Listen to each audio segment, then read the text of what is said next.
হরে কৃষ্ণ। রাধে রাধে। আমি গীতা, গীতার কথায় আপনাদের সুস্বাগতম।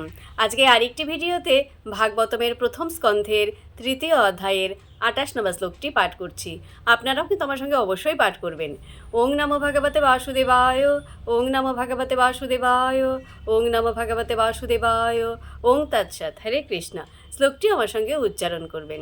এতে চ অংশ কলা পুংস কৃষ্ণ তু ভগবান স্বয়ং ইন্দ্র ওরি ব্যাকুলম লোকম মৃরয়ন্তি যুগে যুগে।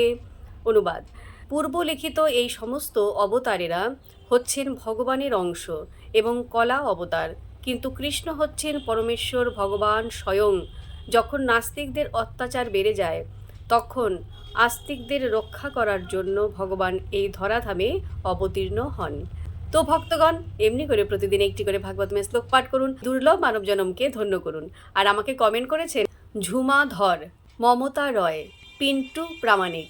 সবাইকে অসংখ্য ধন্যবাদ জানাই আমাকে কমেন্ট করার জন্য। সবাই আমাকে রাধে রাধে জানিয়েছেন, আপনাদেরকেও রাধে রাধে। হরে কৃষ্ণা, হরে বল।